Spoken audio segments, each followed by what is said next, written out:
Bonsoir à tous, bienvenue pour l'épisode numéro 2 de l'après-match tennis, le podcast dédié au débriefing complet des grandes finales ATP et WTA. Ce soir, on va avoir un double débrief. On va avoir Benoît qui va nous parler du débrief complet du match de finale Master Next Gen, donc des moins de 21 ans qui a eu lieu à Milan. Et Jacques qui nous parlera de la finale qui a eu lieu à Stockholm, qui opposait l'Américain Paul à Shapovalov. Alors, ce soir, on attaque directement dans le vif du sujet. Le débrief technique complet, la partie émotionnelle, les conseils techniques. C'est parti, générique.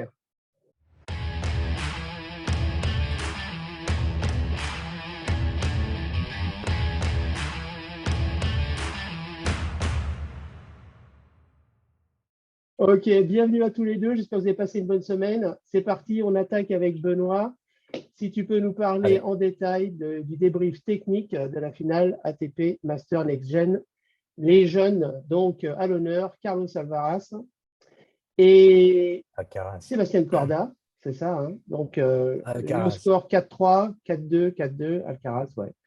Donc c'est un score un peu bizarre. On peut parler aussi du format qui est quand même assez particulier, des 7 meilleurs de 5-7, mais en 4 jeux par 7.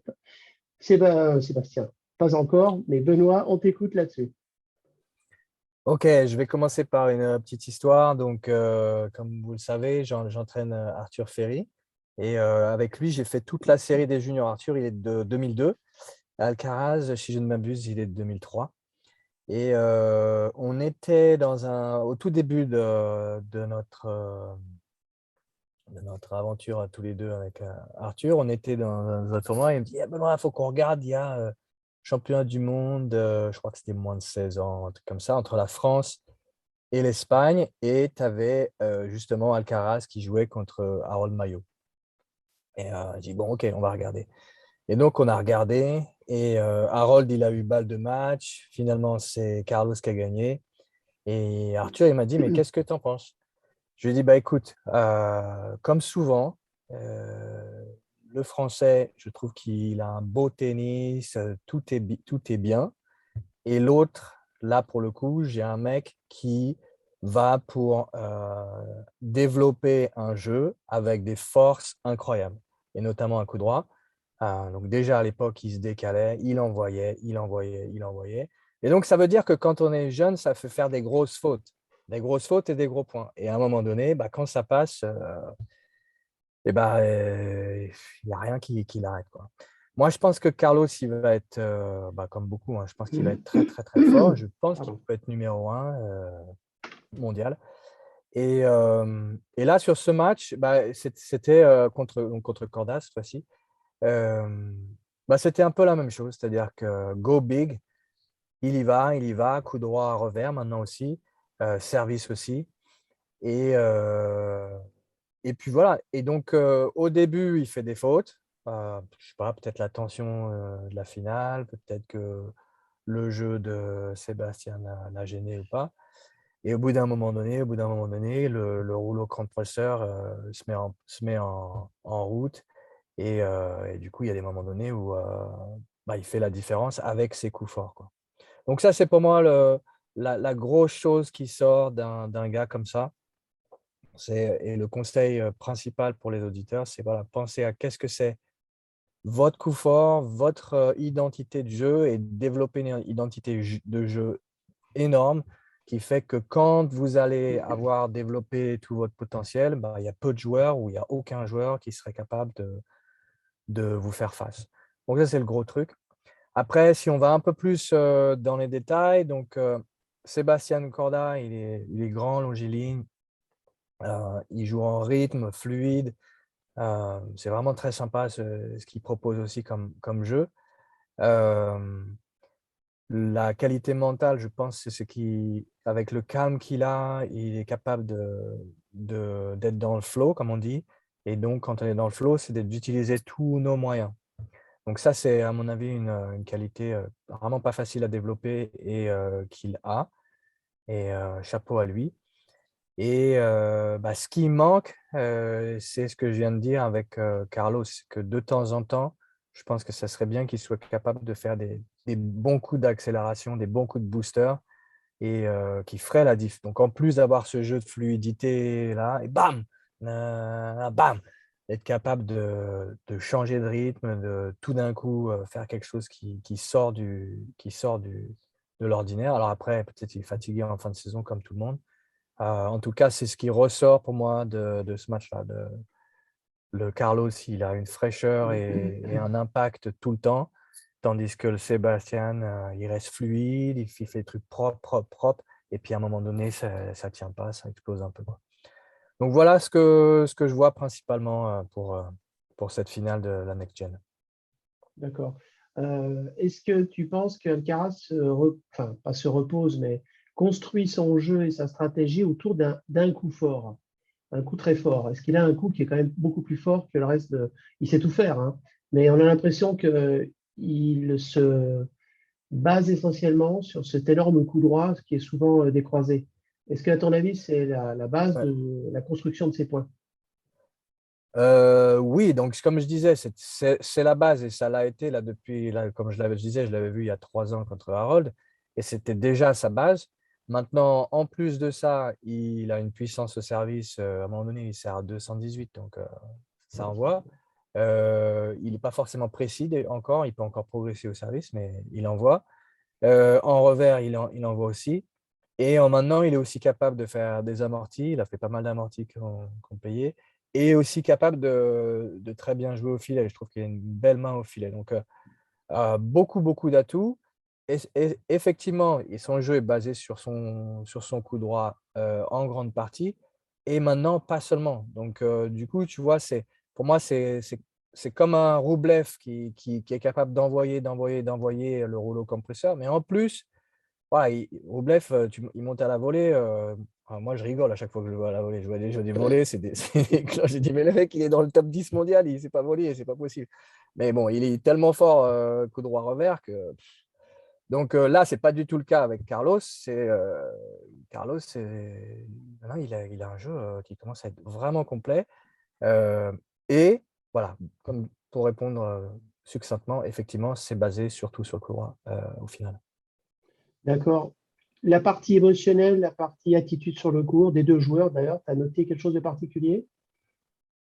Bah, comme je disais, Sébastien, je vois cette qualité d'être dans le flow, d'être tranquille, d'être relâché.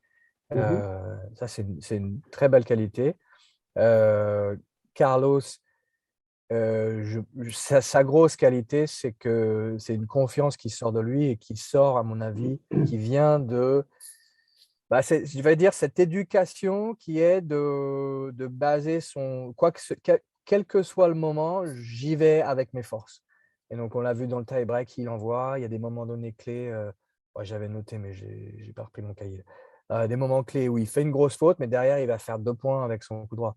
Donc, il continue à baser son aspect émotionnel, psychologique sur sa confiance dans ses coups forts. Et quoi qu'il arrive, il y va avec ça. Et puis, il gagne, il perd. Il a un détachement qui se fait en fonction de ça. Donc, chapeau à lui et chapeau à tous ceux qui l'ont coaché pour en arriver là, parce que la plupart des joueurs sont coachés ou ont cette tendance à vouloir juste gagner. Donc, pas trop de faire d'erreurs, tout ça. Lui, il est allé pour cogner et puis pour devenir numéro 1, quoi, numéro 1 mondial depuis très longtemps. Donc, chapeau à lui, quoi. Et chapeau au coach derrière. Déjà bon coach. Ouais, effectivement, c'est une belle performance. On a vu qu'il montait en puissance pendant toute cette saison. Et là, effectivement, il a atteint un peu son nirvana pour l'instant. Évidemment, la saison prochaine va être intéressante à suivre parce qu'il a clairement monté d'un cran pendant toute cette saison. On va passer à la deuxième finale. À moins que tu aies quelque chose à rajouter là-dessus ou un commentaire, Jacques, peut-être là-dessus. Non, non, il a très bien couvert, Benoît, voilà, le jeu et surtout le caractère professionnel voilà, de ce jeune Espagnol que j'ai vu moi à Doha dans les qualifs. Il s'est qualifié dans les grands chelems. Au début d'année, voilà, il était au-delà de la 100e place et c'est extraordinaire ce qu'il a fait cette année. On monte très vite, ouais. Affaire à suivre. On va passer à la finale de Stockholm. Alors Jacques, toi qui l'as regardé en détail, qu'est-ce que tu peux nous dire sur cette finale qui oppose l'Américain Paul à Shapovalov. Donc Shapovalov, il est déjà plus entraîné que Paul sur les finales, évidemment, il est plus coutumier du fait. Paul, je crois que c'est sa première finale ATP. Il était 52e, le Black qui gagne un ATP 250. Belle performance quand même. Oui, oui. Non, une très belle performance. Et moi, j'ai trouvé que cette construction du vainqueur s'était faite vraiment à cette détermination de tenir coûte que coûte, de rien lâcher, de tout donner. Alors, c'est sûr que les deux joueurs l'avaient, hein. Il faut être clair. Mais je voulais signaler un petit peu le petit plus qu'avait Tommy Paul sur cette finale. Oui. Et voilà, ce qui est intéressant pour moi, c'est la détermination, elle n'appartient pas à celui qui le montre trop par des gestes, des vociférations vers l'extérieur, vers le public, vers les spectateurs, les caméras. Ce qui est intéressant, c'est que cette détermination est une force qui est within, qui est à l'intérieur de soi, comme disent les Américains, dans sa profondeur personnelle. Et elle est en soi, elle n'a pas besoin d'avoir trop d'expression, trop, j'allais dire, bouffeur d'énergie. Et je pense que c'est la différence un peu entre les deux sur cette finale. Moi, j'ai vu, c'est intéressant dans cette finale, il y avait un joueur calme, posé, vraiment impassible, qui disait rien sur le court, enfin une sorte de Buster Keaton du court, avec un look surfeur. Alors, je ne sais pas si vous l'avez vu, mais chemise rose, short à carreaux bariolés, Ouais, mais attitude, voilà, une attitude, rien, il montre rien, il est vraiment cool. J'ose dire un peu quelle coolitude. Hein. C'était vraiment un adepte je ne sais pas si vous l'avez vu aussi, le lancer de raquette avec rotation à 360 avant de recevoir. C'était un rituel assez cool et technique. Mais moi, j'ai trouvé que Tommy Paul était un joueur vraiment posé, qui respire la sérénité, imperturbable. Bon, est-ce qu'il l'est vraiment? Point d'interrogation. Mais il l'a montré. Et c'est vrai qu'en parallèle, il y avait l'autre joueur en face, plutôt sur haute tension. Lui, il montre beaucoup Shapovalov, plutôt agité, il est impatient, tourmenté. Souvent, il est déchaîné, quoi. Enfin, il était même très nerveux quand il était jeune. Je ne sais pas si vous vous souvenez de la disqualification en Coupe Davis. Il a allumé un juge avec une balle perdue en s'énervant. Alors, il s'invective, il est beaucoup plus positif sur le court, mais il se retourne très souvent, dès le début du match d'ailleurs, point haut, fermé, rageur, vers son clan et son coach. Alors, c'est vrai qu'on avait ce côté un peu plus la paix, la tranquillité face à l'agitation, la fureur. Pour moi, les deux joueurs étaient aussi près l'un de l'autre sur le plan physique, technique, sur leur jeu, sur leur motivation. Et c'est là où apparaissent les détails qui sont vraiment importants. Alors, c'est sûr, si Shapovalov avait gagné, on aurait pu dire il voulait plus la victoire que l'autre, il avait la rage, il la montrait. Et là, Tommy a gagné. Et là, on peut peut-être dire aussi que rester calme, avoir du sang-froid, l'a fait gagner. Parce que je pense, et j'ai envie de dire, que le jeu est trop coûteux en énergie pour Shapovalov, qui n'a pas besoin de trop faire ce cinéma. Il a vraiment une puissance de feu. Hein. On voit son coup, grosse puissance de... Oui. Pourquoi en faire plus? Voilà, moi, je l'ai vu souvent jouer, il est impressionnant, mais souvent, c'est le chapeau trop, quoi. Il en fait trop dans son jeu, dans son comportement sur le court. Il n'arrive pas à tout à fait contenir son énergie. Et finalement, l'énergie qu'il aurait fallu peut-être en fin de match, ça a penché dans la balance de Tommy.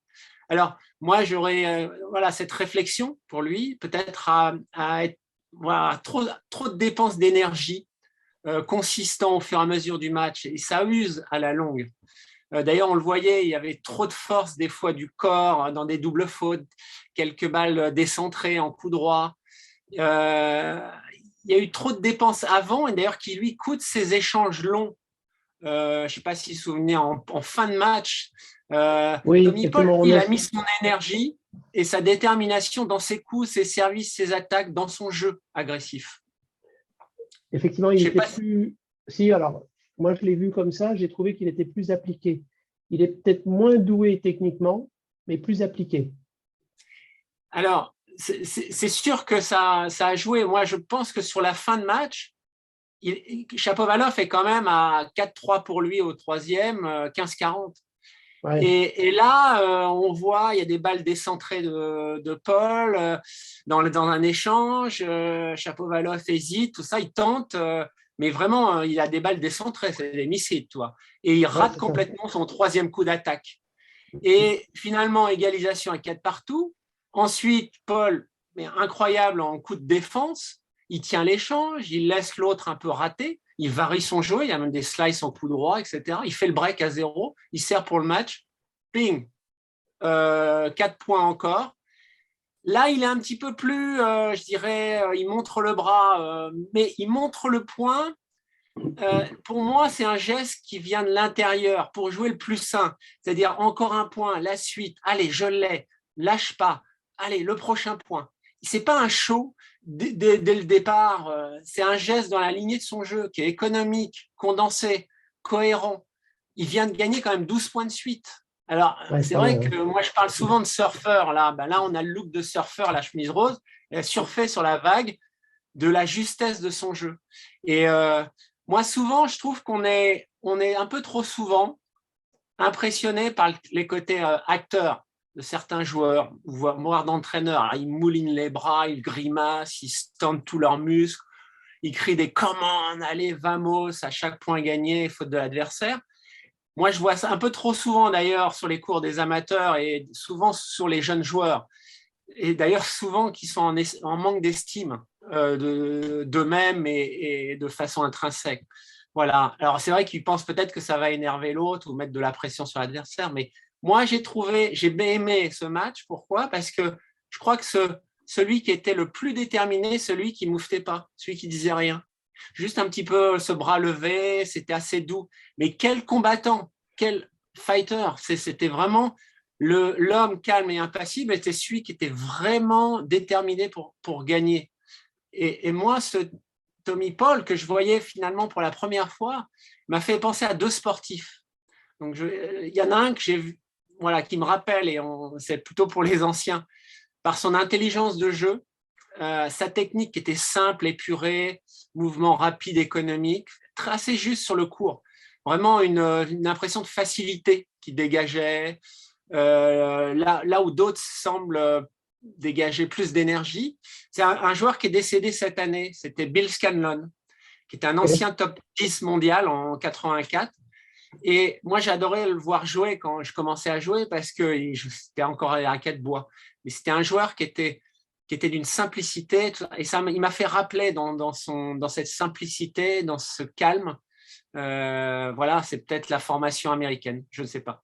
De NCAA, c'est des joueurs qui sont arrivés après à être en université. L'autre joueur, mais c'est un basketteur, c'est Tony Parker. C'est marrant parce qu'il m'a fait penser à ça, parce qu'il n'avait rien sur le visage, mais c'est un tueur. Et quand il a dû finir le match, jouer sous pression, voilà. Et c'est pareil, un jeu épuré, mais c'est un comportement simple, calme, qui donne confiance finalement autour de lui. Il ne perd pas d'énergie, voilà. Alors moi, je pense que Tommy, c'est un joueur à suivre dans le futur. Hein. Et c'est vrai que un petit quelque chose, et voilà, j'ai eu le retour de son coach Brad Stein, que j'ai connu sur le circuit parce qu'il entraînait Jim Courier à l'époque, quand j'entraînais les autres joueurs. Et en plus, il venait de la même université américaine que moi, qui était Canada College. Il avait été là-bas joueur avant moi. Et on était entraîné par Rich Anderson, d'ailleurs, comme coach. Et moi, c'était un gars que j'adorais parce que j'adorais jouer avec lui, avec Brad, avant les débuts de journée de travail, entre 7h, 8h le matin, on allait jouer à Flushing ou sur herbe à Wimbledon. Enfin, etc. Et en plus, il parle très bien français parce qu'il a eu plusieurs joueurs français quand il entraînait l'université de Fresno. Donc, voilà, et je crois qu'il a quelques commentaires à faire sur le match, juste après le match qu'il a eu. Effectivement, alors on intégrera effectivement ses commentaires à ce podcast pour venir conclure ce que vous avez déjà. Aussi, Tommy, il a gardé son style de jeu, de monter au filet, de faire pression sur son adversaire, même sur deuxième balle. Et ça, c'est quelque chose que on a commencé avec, en fait, presque 1 an maintenant. C'était dans les tournois l'année dernière, après Roland Garros, quand Roland, c'était en octobre. Et tout de suite, on a commencé avec un focus, avec volley, avec transition, de monter au filet et de jouer plus agressivement avec son position dans le court et tout ça. Et il a fait très très bien dans tous les matchs de la semaine à Stockholm et en fait aussi avant ça aussi. Pour le final, en fait, je crois la plus grande chose de la finale, c'était le mental de Tommy entre tous les 3 sets. Il était très très calme, il était très focus et en fait j'ai trouvé que Shapovalov il était un peu plus nerveux, excité et dans les derniers 2 ou 3 jours en fait, j'ai trouvé qu'il a perdu son concentration un petit peu parce qu'il était en colère avec son jeu, avec son coach. Et pour moi, ça, c'était les plus grandes choses. Même chose, même question que pour Benoît. Est-ce que tu as noté un point fort technique, un coup qui sort un peu, je dirais, de l'ensemble de tous les coups qu'on a vus pendant ce match? Un coup de préparation, quelque chose de récurrent qui a pu faire la différence aussi? Non, je pense qu'il a un jeu un petit peu plus agressif, mais on l'a moins vu sur ce match-là, puisque sur Shapovalov, c'est quand même dur de prendre le jeu à son compte. Il est tellement puissant. Non, moi, les choses que je regarde, je garde en tête, et le match, je le voyais, et c'était vraiment, c'était garder l'énergie pour le jeu, et pas pour le cinoche du non-jeu autour. C'est ça. Et le déterminé, c'est pas celui qui fait le plus de bruit, quoi. Parce que là, on a eu un très bon match avec 2 adversaires qui refusent la défaite. Tous les 2 étaient bons. Ils savaient aussi dans les moments critiques, ils servaient bien, ils refusaient la défaite.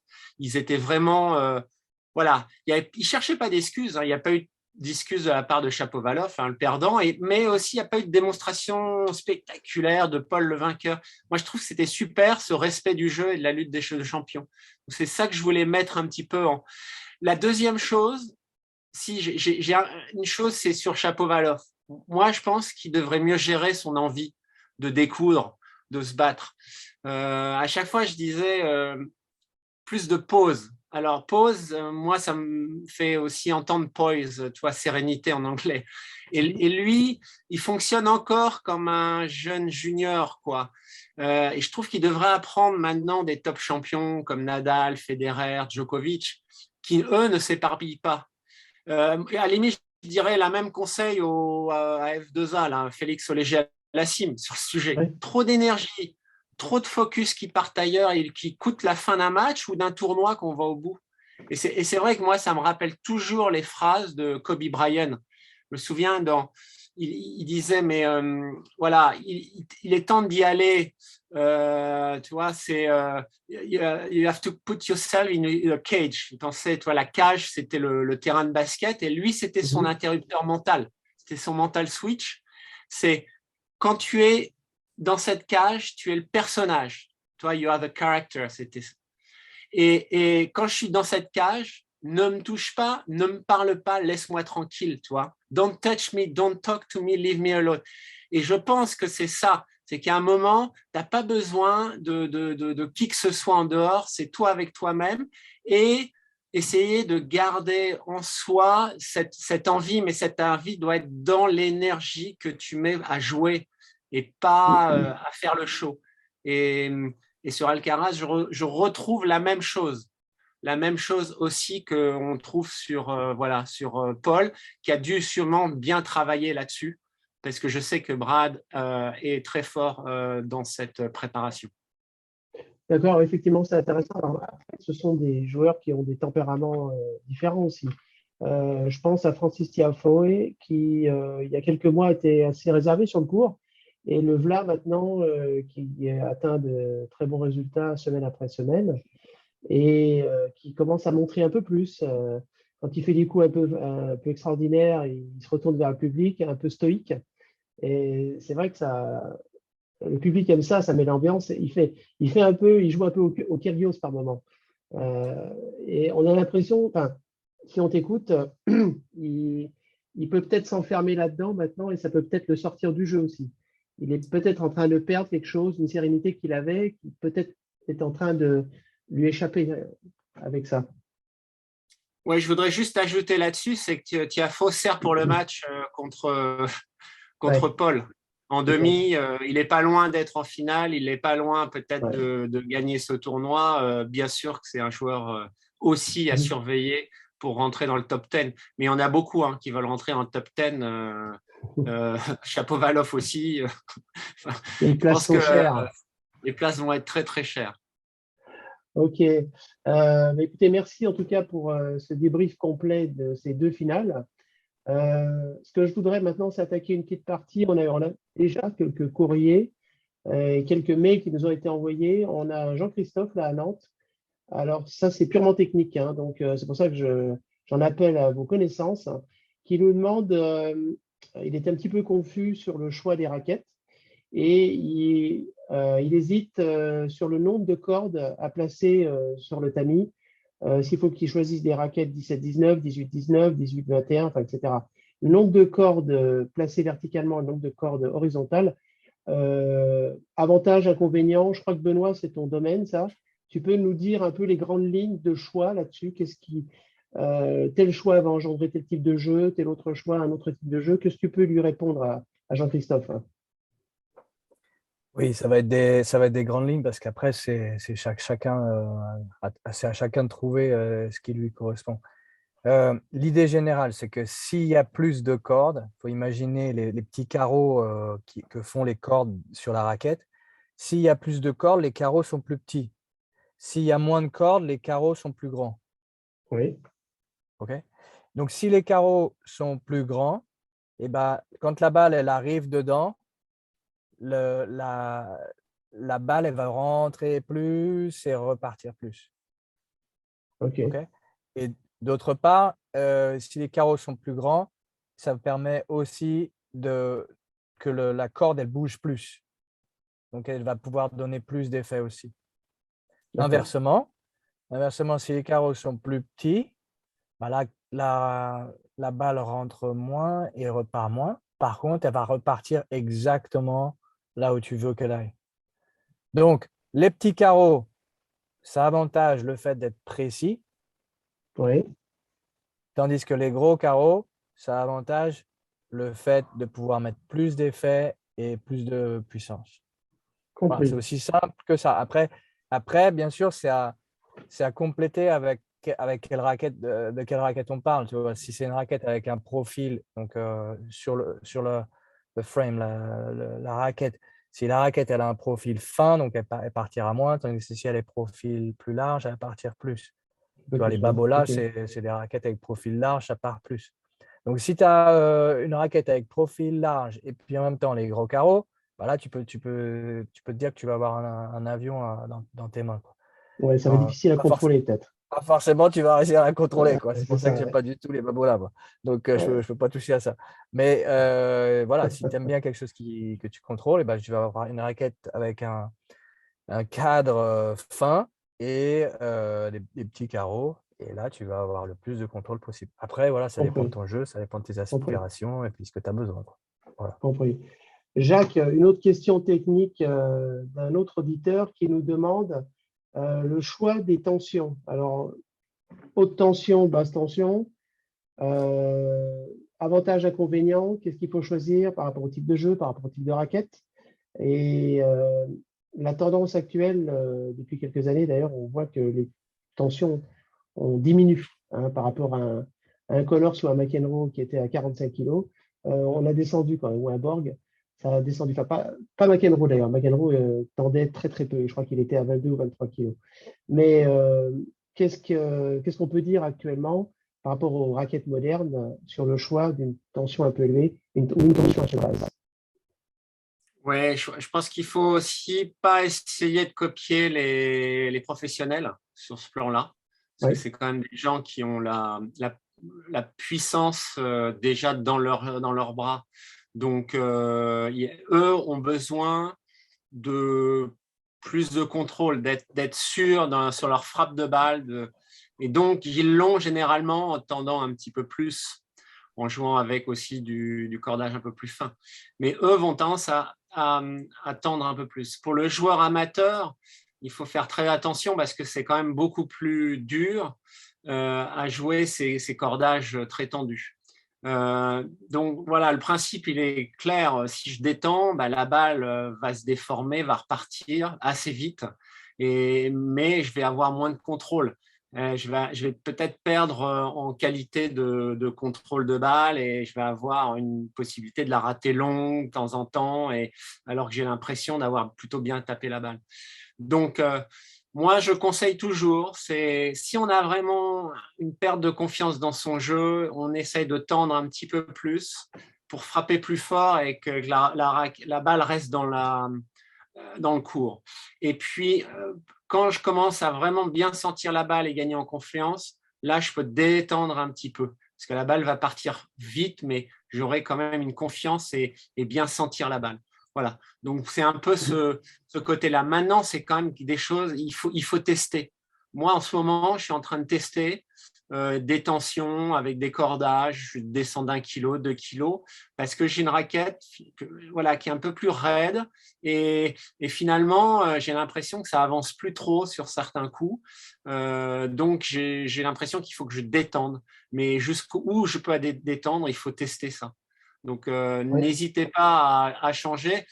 Puis après aussi, la complication, c'est sur quelle surface je joue. Est-ce que je joue en été? Est-ce que je joue en hiver? Les balles là bien sont pointues, là. Ouais. Ben oui, ils sont en magazine elles sont lourdes. Et puis sur quel type de balle je joue, etc. Ça aussi il peut avoir 2-3 kilos de différence pour des joueurs. Moi, j'ai vu des grosses différences. Voilà. Et l'altitude joue aussi énormément avec la pression atmosphérique et la densité de l'air qui diminue. Quelque chose à rajouter là-dessus, Benoît, peut-être un complément Oui, un tout petit complément, c'est que les monofilaments, donc ça veut dire qu'il y a un filament. Donc tous les Luxilon, Big Banger, tous les Babola, c'est quoi la marque de Rafa, là, le noir là, enfin, peu importe. Enfin, les monofilaments, c'est des cordages qui sont faits pour être à basse tension et ils sont faits pour s'étirer un peu comme ça et hop, te redonner aussi de l'effet. Et c'est grâce à ça, c'est surtout grâce à ce changement technique les 20 dernières années qu'on a été capable d'avoir des jeux sur haut niveau où les gars trouvent des angles qu'ils ne trouvaient pas avant. Donc, ce n'est pas des cordages à tendre fort, sinon tu peux juste te faire mal au bras. Et c'est juste, comme disait Jacques, ça peut te rassurer. Mais je pense que le bénéfice est minime par rapport à ce que tu peux gagner si ton cordage il est vraiment détendu. Quand je dis détendu, c'est 22, voire même moins. C'est que ces cordages-là doivent être à basse tension. Voilà. Ok, parfait. Écoutez, je vous remercie pour tous ces conseils intéressants, le débrief technique de ces deux finales. Donc, on va se retrouver très prochainement pour un des derniers tournois de l'année, puisqu'il y a lieu d'ailleurs en ce moment. À Turin, c'est la finale de l'ATP Tour Senior cette fois-ci. Donc, difficile de se prononcer pour l'instant, on ne dira rien. Votre statut de coach professionnel international vous empêche de parler et de communiquer là-dessus. C'est très bien, donc on va garder le suspense jusqu'au bout.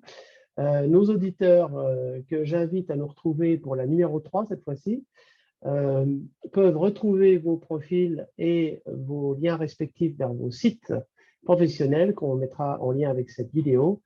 Et s'ils veulent en savoir un peu plus, c'est toujours la même chose. Et qui n'hésitent pas à nous écrire aussi s'ils veulent qu'on débatte ou en tout cas qu'on aborde des sujets aussi bien techniques qu'émotionnels, etc. sur toutes les phases de jeu, de manière à pouvoir aussi, de leur côté, améliorer qu'on soit joueur de club ou simplement passionné. Voilà. Donc, je vous remercie à tous. Merci Jacques, merci Benoît. Et on se retrouve dans un peu plus d'une semaine pour la prochaine finale. À bientôt. Super. Et merci. À bientôt. Salut.